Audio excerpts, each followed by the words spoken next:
So good morning guys. तो चलिए start करते हैं 28 जनवरी के इंपॉर्टेंट करंट अफेयर्स को। तो इस प्रश्न में आपसे पूछ रहे हैं कि कौन सा देश फिडे विश्व चैंपियनशिप 2023 की मेजबानी करेगा। तो आंसर होगा कजाकिस्तान। तो यहां पे हम बात कर रहे हैं फिडे वर्ल्ड चेस चैंपियनशिप 2023 की, जो कि कहां पे होगा? कजाकिस्तान की कैपिटल अस्ताना में। कब से कब तक? 7 अप्रैल से 1 मई 2023 तक। और इसी तरह से आपको याद होगा 2022 में पहली बार 44वां फिडे शतरंज ओलंपियाड ये पहली बार भारत में हुआ था। और भारत में भी कहाँ पे? चेन्नई में हुआ था। और उसका मैस्कॉट यानी कि शुभंकर क्या था? थम्बी था। उसको जीता था उज्बेकिस्तान ने। फिर हमने पढ़ा था कि 2024 वाले जो फिडे शतरंज ओलंपियाड है वो कहाँ पे होंगे? हंगरी बुडापेस्ट में। और 2026 वाले होंगे उज्बेकिस्तान में। और शतरंज की बात है तो आपको कोनेरू हम्पी का नाम याद होगा। आप याद रखना, वर्ल्ड ब्लिट्स चेस चैंपियनशिप में 2 पदक जीतने वाले इतिहास में पहली भारतीय ये बनी थी। और अगर आपसे पूछा जाए कि वर्ल्ड रैपिड चैंपियनशिप जीतने वाली पहली भारतीय महिला कौन है, तो भी आंसर होगा कोनेरू हम्पी। वैसे भारत के पहले ग्रैंड मास्टर का नाम विश्वनाथ आनंद है और उनकी ऑटोबायोग्राफी है माइंड मास्टर। और इन्होंने ही पहला राजीव गांधी खेल रत्न पुरस्कार जीता था 1991-92 में। वैसे अब इस पुरस्कार का नाम बदलकर मेजर ध्यानचंद खेल रत्न पुरस्कार कर दिया गया, जिसमें पुरस्कार राशि को बढ़ाकर 7.5 लाख से बढ़ाकर 25 लाख रुपए कर दिया। और अगर पूछे कि 2022 का मेजर ध्यानचंद खेल रत्न पुरस्कार किसने जीता, तो अचंता शरद कमल ने जीता। ये टेबल टेनिस प्लेयर है, तमिलनाडु से हैं। अभी 2022 में 23वीं महिला ग्रैंड मास्टर कौन बनी थी? तो आंसर होगा प्रियंका नुटक्की। और पहली महिला ग्रैंड मास्टर कौन थी? एस विजयलक्ष्मी थी। वैसे वर्ल्ड चेस डे कब मनाते हैं? 20 जुलाई को मनाते हैं। भारत में पहली बार चेस एकेडमी कहाँ पे खुलेगी? तो आंसर होगा भुवनेश्वर में। और चेस को रेगुलेट करने वाली बॉडी है फिडे, जिसका हेडक्वार्टर लुजेन स्विट्जरलैंड में है। और अभी इसके वाइस प्रेसिडेंट बने थे विश्वनाथ आनंद। अच्छा, एक स्टैटिक प्रश्न और बनता है, जो आपने चेस बोर्ड देखा होगा, वहां से पूछा जाता है कि टोटल नंबर ऑफ स्क्वायर्स उसमें कितने होते हैं। तो डायरेक्ट याद रखना 204 होते हैं। और अभी वर्ल्ड रैपिड शतरंज चैंपियनशिप की बात करें, जो कि हुई थी अल्माटी कजाकिस्तान में, उसमें पुरुषों में विजेता रहे थे मैग्नस कार्लसन, ये नॉर्वे से हैं। और महिलाओं में विजेता रही थी टेन झोंगियो, ये चाइना से हैं। तो ये ध्यान रखना। आप बढ़ते आगे। फिर बताइए, अभी जनवरी 2023 में सर्वश्रेष्ठ अभिनेत्री के लिए ऑस्कर नामांकन प्राप्त करने वाली पहले एशियाई कौन बनी है? तो आंसर होगा मिशेल योह। तो मिशेल योह ये अपनी film the everything everywhere all at once, इसके लिए बेस्ट एक्ट्रेस का ऑस्कर नामांकन पाने वाली पहली एशियाई बन गई हैं। वे मलेशिया से हैं। उन्होंने गोल्डन ग्लोब अवार्ड में अपनी इसी फिल्म के लिए बेस्ट एक्ट्रेस का अवार्ड भी जीता था। और ये पुरस्कार पाने वाली वे केवल दूसरी एशियाई अभिनेत्री बनी थी। वैसे अभी RRR जो मूवी है, उसका जो नाट्टू नाट्टू सॉन्ग है, उसे भी ऑस्कर के लिए नॉमिनेट किया गया है। अभी नाट्टू नाट्टू आपको पता ही होगा, गोल्डन ग्लोब अवार्ड्स में बेस्ट सॉन्ग का अवार्ड जीता था उसने। अच्छा, नाट्टू नाट्टू गाने को कंपोज किसने किया है? M कीरावनी ने किया है। और याद रखना, अभी पद्मश्री पुरस्कार भी मिला है इनको। 2023 का पद्मश्री पुरस्कार के लिए इनको चुना गया है। और टोटल कितने पद्मश्री दिए जा रहे हैं? 91 दिए जा रहे हैं। वैसे पद्म पुरस्कारों के ऊपर मैं सेपरेट वीडियो बना चुका हूं, बिल्कुल छोटा सा वीडियो है। और सारे इंपॉर्टेंट फैक्ट्स मैंने उसमें कवर कर लिए हैं करंट अफेयर से रिलेटेड। तो अगर वो वीडियो नहीं देखा तो एक बार जरूर देख लेना, प्लेलिस्ट में आपको वीडियो मिल जाएगा। बाकी देखो, ऑस्कर अवार्ड्स की बात करते हैं, जिसे एकेडमी अवार्ड्स भी बोलते हैं। पहली बार ये दिया गया था 1929 में। 2023 में ये कौन सा संस्करण है? 95 नंबर का है। अच्छा, ऑस्कर की बात आती है तो भानु अथैया का नाम आपको याद आना चाहिए, क्योंकि वह पहली भारतीय थी जिन्हें ये अवार्ड मिला था। 1983 में गांधी मूवी आई थी, उसमें बेस्ट कॉस्ट्यूम डिजाइन के लिए उनको मिला था ये अवार्ड। और अभी पिछले साल 2022 में जो 94 नंबर के ऑस्कर हुए थे, उसकी बात करें तो उसमें बेस्ट फिल्म रही थी कोडा। बेस्ट एक्टर रहे थे Will Smith King Richard movie के लिए। बेस्ट एक्ट्रेस रही थी Jessica Chastain the eyes of Tammy Faye के लिए। और बेस्ट डायरेक्टर कौन थी? जेन पेन थी द पावर ऑफ डॉग नाम की मूवी के लिए। और कार्लोस सोरा से आपको याद आएगा 53वां international film festival of India, जिसका अभी आयोजन नवंबर 2022 में हुआ था गोवा में। उसमें सत्यजीत रे लाइफ टाइम अचीवमेंट अवार्ड मिला था ये स्पेनिश फिल्म डायरेक्टर कार्लोस सोरा को। और उसमें Indian film personality of the year का अवार्ड मिला था चिरंजीवी को। तो ये पॉइंट्स भी ध्यान रखना। बढ़ते आगे। और गाइज आपके 27 जनवरी के डेली करंट अफेयर्स क्विज के रिजल्ट आ चुके हैं, जिसमें टॉप 5 स्टूडेंट कौन रहे। इसमें टॉप पे रहे मिथिलेश कुमार, कॉन्ग्रेचुलेशन मिथिलेश। सेकंड पे हैं चंदन पांडे, फिर सुधीर, नितेश और शाहरुख खान। आप सभी को कॉन्ग्रेचुलेशन। बाकी अगर वीडियो कोई फर्स्ट टाइम देख रहे हैं तो आपको बता दूं, ये जो हम क्वेश्चन पढ़ रहे हैं इनका प्रैक्टिस के लिए आपका क्विज बनाया जाता है आपकी क्रेक एग्जाम एप्लीकेशन पे। और सबसे बड़ी बात, ये क्वेश्चन तो आपको वहां पे मिलते ही हैं। इसके अलावा 5-6 क्वेश्चन में पुराने महीने के भी ऐड कर रहा हूं। पुराना महीना कहीं से भी आ सकता है, अक्टूबर के, नवंबर के, दिसंबर के, मार्च, अप्रैल, कहीं से भी 5-6 क्वेश्चन उठाए जाते हैं ताकि आपका पुराना भी साथ के साथ रिवाइज होता हुआ चले, उनकी भी आपकी प्रैक्टिस होते हुए चले। तो उससे आपको डेफिनेटली बेनिफिट होने वाला है। क्विज कहाँ पे मिलेगी? आपकी क्रेक एग्जाम एप्लीकेशन में। वहीं पे इनकी पीडीएफ भी मिलती है और इसका लिंक आए क्रेक एग्जाम एप्लीकेशन का नीचे डिस्क्रिप्शन बॉक्स में है। और अगर सेशन अच्छा लगे तो प्लीज इसे लाइक करके अपने दोस्तों के साथ में शेयर भी कर देना। अभी हम बढ़ते हैं आगे। चलिए बताइए, हाल ही में किस देश ने उत्कृष्ट महिला क्रिकेटर को सम्मानित करने के लिए डेबी हॉकले मेडल शुरू करने की घोषणा की है? तो आंसर होगा न्यूजीलैंड ने। तो अभी न्यूजीलैंड क्रिकेट ने उत्कृष्ट महिला क्रिकेटर को सम्मानित करने के लिए डेबी हॉकले मेडल शुरू करने की घोषणा करी है। तो क्रिकेटर थी ये डेबी हॉकले, जिनके नाम पर इस मेडल का नाम रखा गया है। उन्होंने 1979 से सन 2000 तक न्यूजीलैंड के लिए 118 वनडे और 19 टेस्ट खेले। और मैं आपको बता दूं, जो ऑस्ट्रेलिया के बेलिंडा क्लार्क हैं और इंग्लैंड की एनिड बैकवेल और रचेल हेहो फ्लिंट हैं, उनके बाद ये जो डेबी हॉकले हैं ये आईसीसी हॉल ऑफ फेम में शामिल होने वाली चौथी महिला थी। वे न्यूजीलैंड क्रिकेट के अध्यक्ष चुनी जाने वाली पहली महिला भी थी और सर्वोच्च New Zealand cricketer of the year का अवार्ड जीतने वाली एकमात्र महिला है। और उन्हीं के नाम पे अभी ये मेडल का नाम रखा है न्यूजीलैंड क्रिकेट ने, डेबी हॉकले मेडल। अच्छा, एक प्रश्न मैं आपसे पूछूंगा, आप बताओ, अभी सिडनी क्रिकेट ग्राउंड में किस महिला क्रिकेटर का स्टेचू लगाया गया है? उनका नाम बताओ आप। और न्यूजीलैंड से भी आपको याद आएगा कि न्यूजीलैंड के जो प्रधानमंत्री थी जेसिंडा अर्डन, उन्होंने तो इस्तीफा दे दिया। अभी नए प्रधानमंत्री कौन बनेंगे ये बताओ। न्यूजीलैंड की कैपिटल वेलिंगटन है, करेंसी है न्यूजीलैंड डॉलर। आपको याद है आईसीसी वुमेन्स वर्ल्ड कप 2022 का आयोजन हुआ था न्यूजीलैंड में, जिसको ऑस्ट्रेलिया ने जीता था इंग्लैंड को हरा करके। फिर हमने पढ़ा था फीफा वुमेन्स वर्ल्ड कप 2023 वाले, ये ऑस्ट्रेलिया और न्यूजीलैंड में होंगे। और अभी न्यूजीलैंड सरकार ने स्मोकिंग पर प्रतिबंध लगाने के लिए दुनिया का पहला तंबाकू कानून भी पारित किया। महिलाओं को वोटिंग अधिकार देने वाला पहला देश आपका न्यूजीलैंड ही है। और न्यूजीलैंड में कैंटरबरी घास के मैदान पाए जाते हैं। और आईसीसी के जो चेयरमैन है ग्रेग बार्कले, वो खुद न्यूजीलैंड से ही है। अब जो मैंने प्रश्न आपसे पूछे उनका उत्तर दो कमेंट बॉक्स में। अभी हम बढ़ते हैं आगे।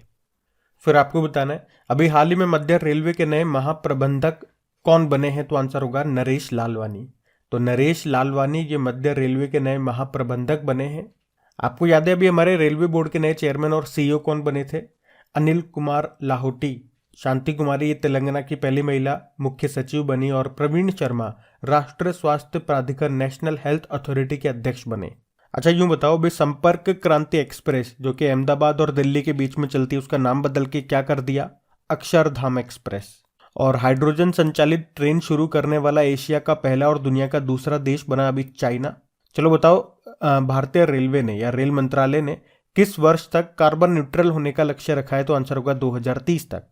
और रेल मंत्री हमारे अश्विनी वैष्णव है और पहले कौन थे? जॉन मथाई थे। और इसी तरह से हावड़ा कालका मेल ट्रेन का नाम बदल के नेताजी एक्सप्रेस रख दिया गया। वैसे इंडिया में फादर ऑफ रेलवे किसे कहते हैं? डलहौजी को कहते हैं, क्योंकि इन्हीं के समय भारत की पहली ट्रेन चली थी मुंबई से ठाणे, 1853 की ये बात है। और अभी आप जानते हो पहली वंदे भारत ट्रेन कहां से कहां चली? दिल्ली से वाराणसी। और भारत की पहली अंडर वाटर मेट्रो होगी कोलकाता मेट्रो, हुगली नदी के नीचे चलेगी। और वैसे भारत गौरव योजना के तहत पहली निजी ट्रेन चली है कोयम्बटूर से शिरडी के बीच में। आप जानते हो भारतीय रेलवे ने भारत का पहला स्वदेशी हाइपरलूप विकसित करने के लिए किस आईआईटी के साथ समझौता किया था? आईआईटी मद्रास के साथ। और हमने पढ़ा था कि अगर एक ही पटरी पे आमने सामने दो ट्रेनें आ जाती है तो उनको टकराने से रोकने के लिए एक सिस्टम आया है, उसका नाम क्या है? कवच है। ये स्वचालित ट्रेन सुरक्षा प्रणाली है, कवच नाम है, याद रखना। हम बढ़ते आगे। फिर बताइए, हाल ही में इंडियन पेपर मैन्युफैक्चरर्स एसोसिएशन का अध्यक्ष किसे चुना गया? तो आंसर होगा पवन अग्रवाल को। तो इंडियन पेपर मैन्युफैक्चरर्स एसोसिएशन ये भारत में कागज उद्योग के लिए शीर्ष निकाय है और अभी इसी के अध्यक्ष बनाए गए हैं पवन अग्रवाल। बाकी आप जानते हो भी इलेक्ट्रॉनिक्स कॉरपोरेशन ऑफ इंडिया के अध्यक्ष बने थे अनुराग कुमार। अखिल भारतीय रबड़ उद्योग संघ के नए अध्यक्ष बने थे रमेश केजरीवाल। और एशियाई डाक संघ के महासचिव बने थे डॉक्टर विनय प्रकाश सिंह।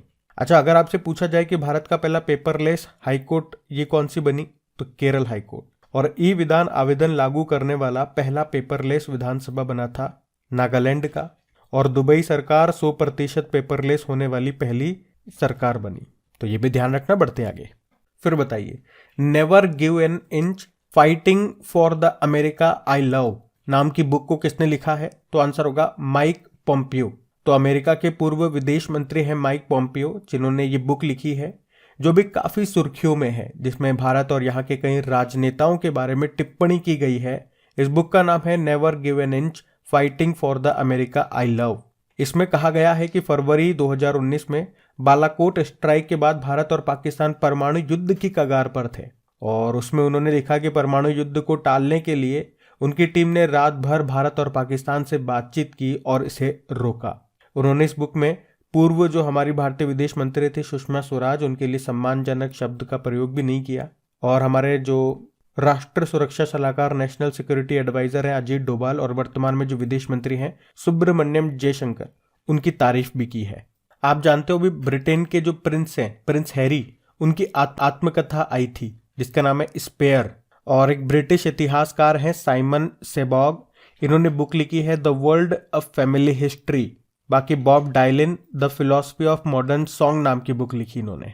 और बुक से आपको याद आएगा कि 2022 का अंतर्राष्ट्रीय बुकर पुरस्कार भारतीय ने ही जीता था। और ये पुरस्कार जीतने वाली वो पहली भारतीय बनी थी। उनका नाम क्या है, गीतांजलि श्री।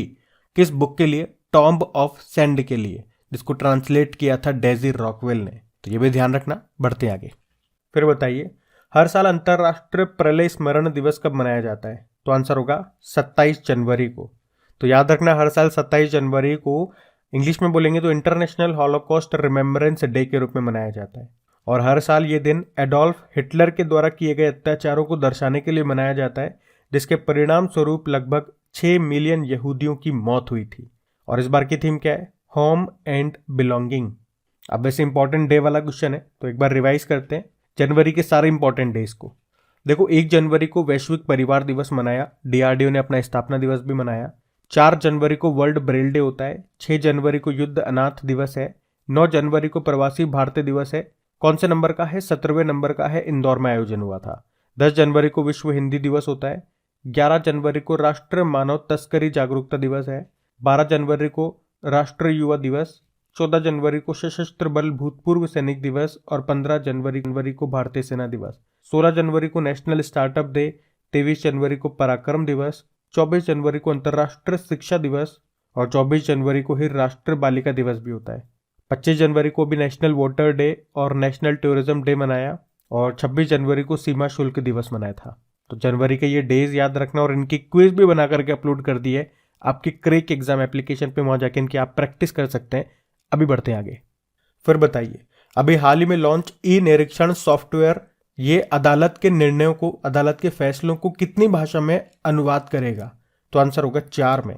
तो एक्चुअली में अभी हमारे चीफ जस्टिस ऑफ इंडिया ने, और वो कौन है, DY चंद्रचूड़ 50वें नंबर के हैं, उन्होंने कहा कि अदालत के जो निर्णय होते हैं, जो फैसले होते हैं, वो अंग्रेजी भाषा में होते हैं। और हर किसी को तो अंग्रेजी आती नहीं है, तो वो अदालत के फैसले को समझ नहीं पाते हैं कि भाई अदालत ने क्या फैसला दिया, क्या डिसीजन दिया है। तो अब अदालत के निर्णयों का, अदालत के फैसलों का 4 भाषाओं में अनुवाद किया जाएगा, ताकि हर नागरिक अदालत के फैसले को समझ पाए। बात करें वो 4 भाषाएं कौन कौन सी है, हिंदी, गुजराती, उड़िया और तमिल है। और इसके लिए उन्होंने ई निरीक्षण सॉफ्टवेयर को लॉन्च किया है। और ये अनुवाद करने का काम किसकी अध्यक्षता वाली समिति के द्वारा किया जाएगा, तो जस्टिस अभय ओका समिति। तो इतना आप ध्यान रखना। और इसी तरह से मैं आपको बताऊं, सुप्रीम कोर्ट ने फास्टर पोर्टल को भी लॉन्च किया था और एक सुपेस पोर्टल को भी लॉन्च किया था। अच्छा, भाषाओं से अगर आपसे पूछा जाए कि कितनी शास्त्रीय भाषाएं हैं, क्लासिकल लैंग्वेजेस हैं, तो 6 हैं। और 6 कौन कौन सी है, तमिल, संस्कृत, कन्नड़, तेलुगु, मलयालम और उड़िया। वैसे राष्ट्रीय हिंदी दिवस मनाया जाता है 14 सितंबर को और विश्व हिंदी दिवस 10 जनवरी को। और याद रखना, इस साल इसकी अध्यक्षता फिजी देश कर रहा है। और ज्ञानपीठ पुरस्कार कितनी भाषाओं में दिया जाता है? 23 भाषाओं में। 22 तो आपके 8वीं अनुसूची वाली हो गई और एक अंग्रेजी भी है। और साहित्य अकादमी पुरस्कार ये कितनी भाषाओं में दिया जाता है? ये 24 भाषाओं में। इसमें 22 तो वो हो गई 8वीं अनुसूची वाली, एक अंग्रेजी हो गई और एक राजस्थानी भाषा हो गई। तो ये भी ध्यान रखना। बढ़ते हैं आगे।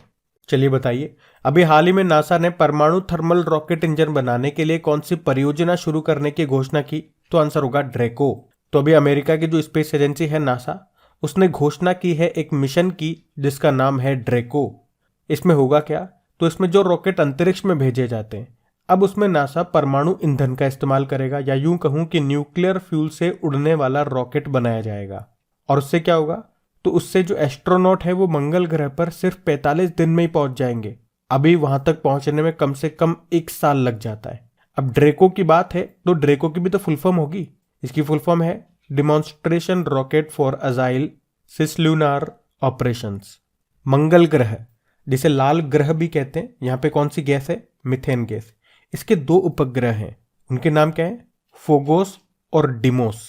अच्छा, आपको याद हो तो नासा ने कहा था कि वो शुक्र ग्रह के लिए एक मिशन लॉन्च करेगा। कौन सा? Da Vinci mission. और ये मिशन 2029 में शुक्र ग्रह के निकट उड़ान भरेगा, इसके कठोर वातावरण का पता लगाएगा। और जो नासा है ये आर्टेमिस मिशन को लॉन्च करेगा चंद्रमा के लिए 2024 में लॉन्च करेगा। और ये जो आर्टेमिस मिशन है ये चंद्रमा पर मनुष्यों को वापस भेजने के लिए है। और नासा ने ट्रोजन नाम का एक क्षुद्र ग्रह है, उसके लिए कौन सा मिशन लॉन्च किया? Lucy mission. और यूनाइटेड अरब अमीरात ने चंद्रमा पर रोवर मिशन लॉन्च किया था, उसका नाम राशिद है। और चाइना ने मंगल पर कौन सा मिशन लॉन्च किया? जुरोंग। अभी आपको याद होगा यूरोपीय संघ ने पहले मेनलैंड सैटेलाइट लॉन्च पैड का उद्घाटन किया। कहां पे? स्वीडन में। अच्छा, अभी नासा में चीफ टेक्नोलॉजिस्ट कौन बनी है? AC चरानिया बनी है। भव्या लाल की जगह लिए इन्होंने। और बताओ अभी किसने अंतरिक्ष यान के संचालन के लिए भाप का सफलतापूर्वक उपयोग किया? तो जापान की स्पेस एजेंसी जाक्सा ने। नासा का मतलब होता है national aeronautics and space administration, जिसकी स्थापना होती है 1958 में। हेडक्वार्टर वॉशिंगटन DC में है। और वर्तमान में इसके प्रशासक अध्यक्ष कौन है? बिल नेल्सन है, 14 नंबर के। ये ध्यान रखना। बढ़ते आगे। फिर बताइए, जनवरी 2023 में 30वीं राष्ट्रीय बाल विज्ञान कांग्रेस का आयोजन ये कहां पे किया गया? तो आंसर होगा अहमदाबाद में। तो अभी 27 जनवरी 2023 को अहमदाबाद के साइंस सिटी में 30वीं राष्ट्रीय बाल विज्ञान कांग्रेस का उद्घाटन किया गया। और ये जो राष्ट्रीय बाल विज्ञान कांग्रेस है ये बच्चों में जिज्ञासा जगाता है, उनकी रचनात्मकता को प्रकट करने और उनकी कल्पना को आकार देने का अवसर प्रदान करता है। आपको याद है अभी 108वीं भारतीय विज्ञान कांग्रेस का आयोजन कहां पे हुआ था? नागपुर में। और 14वीं वर्ल्ड स्पाइस कांग्रेस का आयोजन कहां पे होगा? मुंबई में होगा। और नवंबर 2022 में 21वें वर्ल्ड कांग्रेस ऑफ अकाउंटेंट्स की मेजबानी की थी भारत ने। भारत में कहां पे? मुंबई में। और अभी दिसंबर 2022 में 9वीं विश्व आयुर्वेद कांग्रेस का आयोजन हुआ था। कहां पे? गोवा में। अच्छा, अगर मैं आपसे पूछूं कि भारतीय विज्ञान कांग्रेस की स्थापना कब और कहां पे हुई थी? तो 1914 में हुई थी, कोलकाता में। अभी आपको याद होगा अंतरराष्ट्रीय पर्यटन व्यापार मेला फितूर 2023 का आयोजन हुआ मैड्रिड, स्पेन में। 8वां इंडियन इंटरनेशनल साइंस फेस्टिवल का आयोजन ये हुआ भोपाल में। और वर्ल्ड इकोनॉमिक फोरम की समिट हुई थी 53rd नंबर की, कहां पे? दावोस, स्विट्जरलैंड में। तो अब आपको बताया, हम कल के करंट अफेयर्स का क्विक रिवीजन करेंगे, फिर होमवर्क प्रश्न देख करके सेशन को एंड करेंगे। तो कल आपसे पहला प्रश्न पूछा था कि पद्म विभूषण 2023 से किसे सम्मानित नहीं किया गया? तो ऑप्शन में आप देखोगे तो उत्तर होगा सुधा मूर्ति को। अगला प्रश्न है अंतरराष्ट्रीय सीमा शुल्क दिवस कब मनाया गया? तो आंसर होगा 26 जनवरी को। फिर आपसे पूछा था कि अभी किसने men's test cricketer of the year 2022 का पुरस्कार जीता? तो आंसर होगा इंग्लैंड के बेन स्टॉक ने। फिर अगला प्रश्न है कि अभी किस राज्य ने 25 जनवरी को अपना 53वां स्थापना दिवस मनाया? तो आंसर होगा हिमाचल प्रदेश ने। अगला प्रश्न है अभी किस राज्य में उत्तर भारत की सबसे बड़ी तैरती हुई सौर परियोजना का उद्घाटन किया गया? तो आंसर होगा चंडीगढ़ में।